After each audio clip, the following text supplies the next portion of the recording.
अस्सलाम वालेकुम। Second year आज हम पढ़ेंगे थ्री फेज़ एसी सप्लाई। ये जो एसी जनरेटर से लाइट आती है या ये जो हम डैम से जो लाइट आ रही है, तो ये जनरेटर वहाँ पर क्या टरबाइन मूव करवाते हैं और वहाँ से फिर बिजली आती है। तो वहाँ पर भी जनरेटर लगे होते हैं। तो जो एसी जनरेटर है वो आपने देखा होगा, ये जो जनरेटर घरों में भी लगे होते हैं, इसमें क्या होती है, कॉइल होती है और उसमें स्लिप रिंग्स लगे होते हैं। उसको हम कहते हैं सिंगल फेज, यानी एक कॉइल और उसके अंदर स्लिप रिंग्स लगे होते हैं। और जब ये जो अल्टरनेटिंग वोल्टेज जो है जनरेट होती है अक्रॉस द स्लिप रिंग्स, तो जब थ्री फेज होते हैं तो इसका मतलब है कि आपके पास कितने रिंग्स हैं, देयर आर थ्री कॉइल्स आपके पास होते हैं। और उनके साथ आपके पास ये जो थ्री कॉइल्स हैं ये एक दूसरे के साथ एंगल बनाते हैं 120 का। ये देखें, थ्री कॉइल्स हैं, ये वाली एक दो तीन कॉइल्स हैं। तो इनको हम इन हर कॉइल के दो स्लिप रिंग्स होते हैं, ठीक है। Excuse me. When these coils rotate, जब ये कॉइल रोटेट करते हैं मैग्नेटिक फील्ड, तो three alternating voltage are generated across the slip rings. The phase difference between these voltage is 120, यानी इनके दरमियान फेज डिफरेंस कितना होता है, 120 होता है। ये देखें, ये तीन ये जो स्लिप रिंग्स की वजह से तीन तरह की थ्री फेज़ आपके पास आए हैं। एक फेज़ देखें 0 से शुरू हो रहा है, दूसरा मैक्सिमम से, उससे दूसरा 120 से, और तीसरा जो है 120 टू 40 से शुरू हो रहा है। तो ये तीन जो हैं वो थ्री फेज़ हैं। और इनमें होने क्या चाहिए, 6 स्लिप रिंग्स होने चाहिए, लेकिन 6 नहीं होते।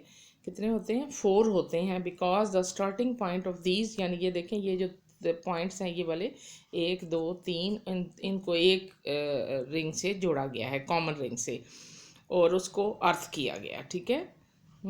उसके बाद क्या है कि other three ends are connected to three separate terminals a b and c. ये ए है, ये बी है और ये सी है। अब देखें, अर्थ और सी के दरमियान कितनी वोल्टेज है, 230 वोल्ट है। और ए और सी के दरमियान 400 है। और बी और सी के दरमियान कितनी है, ये बी और सी के दरमियान 230 है, ठीक है। ये 230 है। ये आपके पास जो है थ्री फेज जो घरों में हम लगाते हैं। अब इसका फ़ायदा क्या होता है, आपके पास वन फेज़ अगर होता है ना, तो वन फेज़ में आप सिर्फ कम चीज़ें, लोड हम कम डालते हैं। अगर ज़्यादा हो तो वो आपका ट्रांसफार्मर जो है वो जल जाता है। तो मेन एडवांटेज इसका ये है कि हम बहुत सारे जो हैं वो लोड लगा सकते हैं। मतलब आप एक घर में अगर 2 4 5 एसी लगे हुए हैं, मशीन चल रही है, पंप लगे हैं 2 3, तो फिर इसके लिए थ्री फेज जो हैं वो बड़े ज़रूरी होते हैं। Some special devices operate at, और कुछ ऐसे डिवाइसेस होते हैं फैक्ट्रियों में या घरों बड़ी बड़ी मिलों में, कि वो डिवाइसेस जो हैं वो हाई वोल्टेज पे काम करते हैं, तो इसलिए उनको थ्री फेज लेने पड़ते हैं, ठीक है। ये थ्री फेज आपका जो है वो मुकम्मल हो गया है।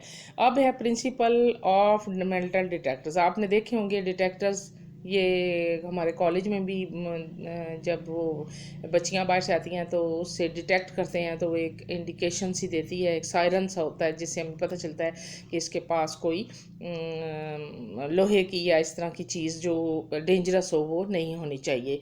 तो इसमें क्या होता है, एक कैपेसिटर होता है और एक इंडक्टर होता है,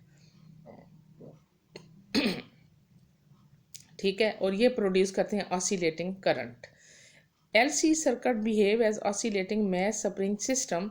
Energy oscillates between capacitor and insulator. Therefore, such a circuit is called electrical oscillator. इसलिए इसको oscillator, electrical oscillator क्यों कहते हैं कि ये oscillate करता है, ये इंडिकेशन देता है।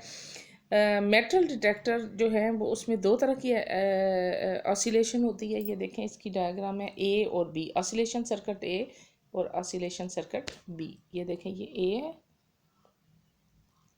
और ये बी है, ठीक है। कहता है when no metal object is present, the inductance L A और L B are same, M have same resonance frequency. When inductor B known as search coil comes near to metal, जब ये इसको metal के करीब लाते हैं तो it inductance decreases and corresponding oscillating frequency increases.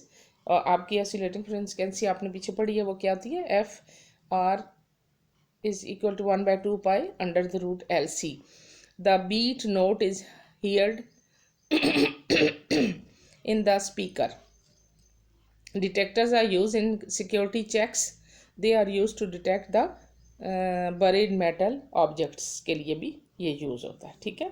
अब उसके बाद आपने देखा होगा गाड़ियों में चौक लगी होती है। चौक भी बेसिकली क्या होता है, इंडक्टर होता है। ये एनर्जी कंज्यूम नहीं करता, ये एनर्जी कंज्यूम नहीं करता। It is used for controlling AC. अगर गाड़ी ना चल रही हो तो ये उसकी जो करंट है उसको कंट्रोल करता है विदाउट अजम्पशन ऑफ एनर्जी, ठीक है। इसकी अब कंस्ट्रक्शन क्या है कि एक ये कॉयल होती है of thick copper wire which is wound closely in large number of turns, बहुत सारे टर्न्स होते हैं, ओवर ए सॉफ्ट आयरन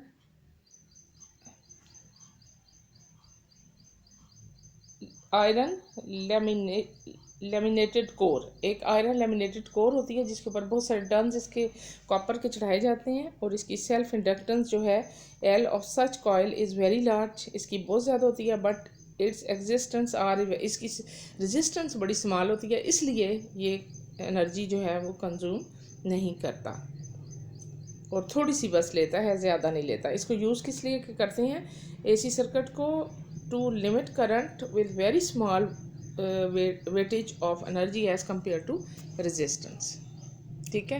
ये छोटे छोटे टॉपिक हैं तो इसलिए मैं कह रही थी कि इसको हम इकट्ठे ही पढ़ लें तो ज़्यादा आपको ये आसानी होगी।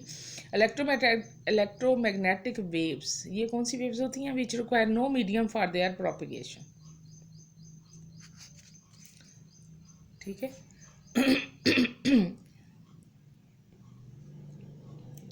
कहता है कि मैक्सवेल ने इन 1864 में उसने मैक्सवेल इक्वेशंस बनाई थी और ये इक्वेशन एक्सप्लेन करती हैं इलेक्ट्रोमैग्नेटिक फिनोमेना को। According to these equations a changing magnetic flux create electric field and changing electric field creates magnetic field.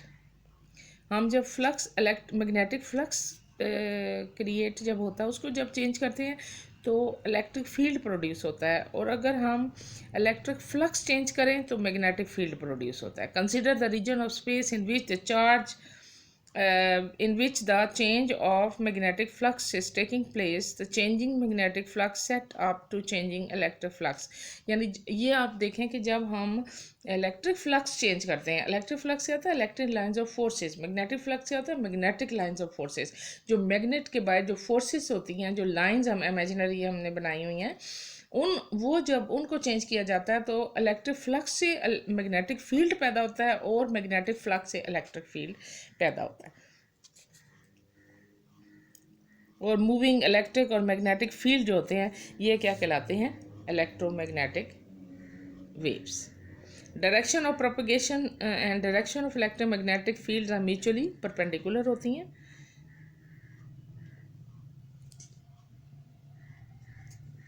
अब ये इसकी आप देखें क्लासिफिकेशन क्या है कि electromagnetic waves are classified into 2 different type. Waves कौन सी होती हैं, microwave, infrared, visible light and value of wavelength. ये आपने पढ़ना है, और अगर आपको इसमें इस टॉपिक में कोई आपको डिफ़िकल्टी हो तो आपने मुझे बतानी है।